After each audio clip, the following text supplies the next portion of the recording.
think we need to keep reminding people that that was a condition, horrible condition under which we existed for years and years and generations, and the actual end to it should be commemorated and celebrated. So it's always been a major part in my family and the community that I grew up in East Austin. The first celebrations of Juneteenth were used as political rallies and to teach freed slaves about their voting rights. Within a short time, however, Juneteenth was marked by festivities throughout the state. Oh, brothers, keep your lamp trimmed and burning. Very quickly, Juneteenth became a cultural celebration. Juneteenth, I think, caught on in the later years as blacks started to socialize more together, start to form their own conventions, whether they were church conventions, as they started to go to school, and the day became more definitive because word was slow. Many traditions continue today. Rodeos, parades, baseball games, and barbecue are just a few of the typical Juneteenth activities. Juneteenth almost always focused on education and self-improvement. The freedmen embraced June 19th wholeheartedly. It was a day to remember what life was like before emancipation. Most of the festivities were held in rural areas around rivers and creeks that could provide for activities such as fishing and horseback riding. Often, church grounds would be the site for such events. In time, however, black groups collected funds to purchase tracts of land for their celebrations, including Juneteenth. A common name for these sites was Emancipation Park.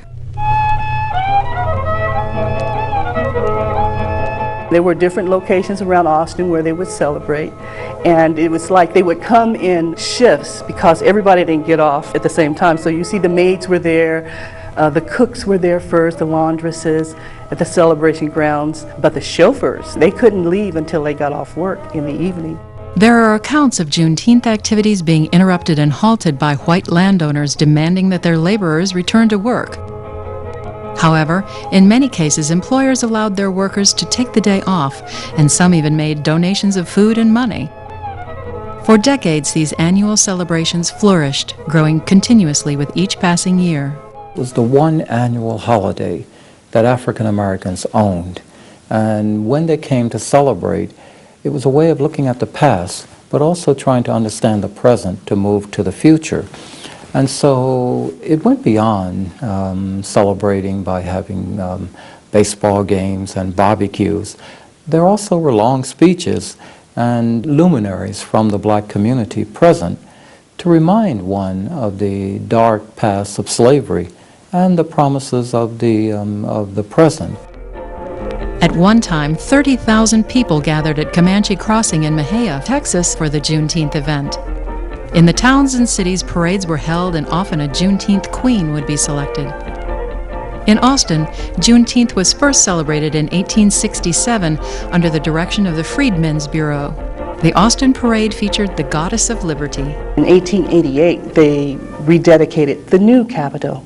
And at the top of the new Capitol, they placed a Goddess of Liberty. Prior to this year, the freedmen would have these huge parades, and they would have floats with a lot of little children. Usually there were children on it representing each state. But in the Juneteenth of 1889, they elected the Goddess of Liberty. And each year after that, up until the 1930s, when it went out of vogue and they started calling her the Juneteenth Queen, they had a Goddess of Liberty. Jaybird sitting in the top of the tree, tra-la-la-la-lee.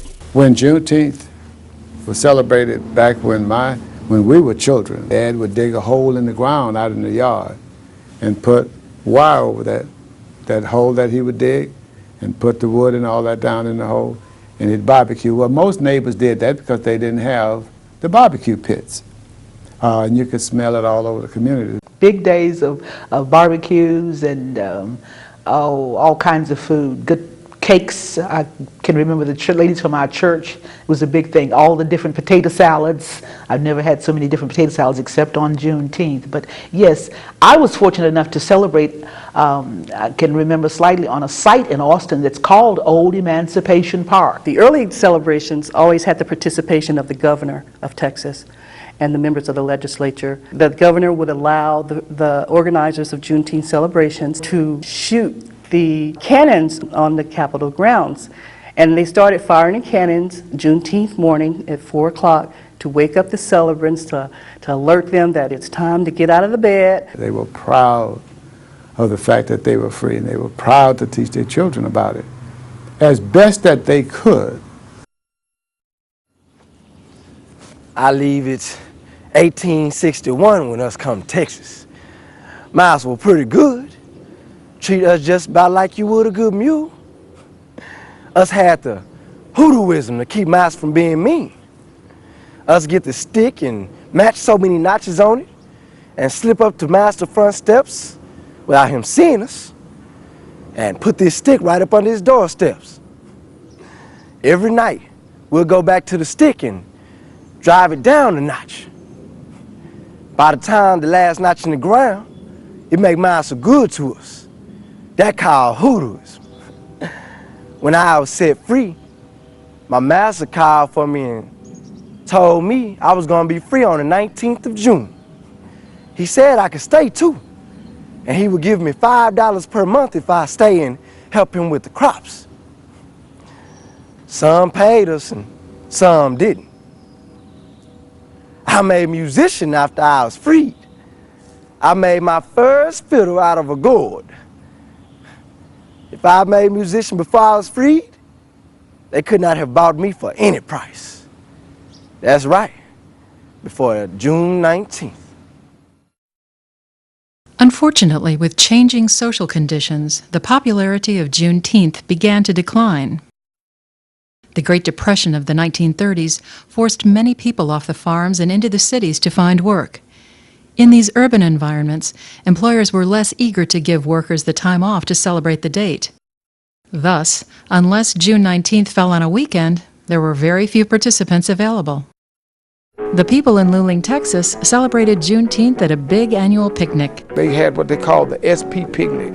The Southern Pacific Railroad would stage a picnic and have these large barbecues, and they play baseball, and people would really celebrate with dances and gatherings, so it was a big deal.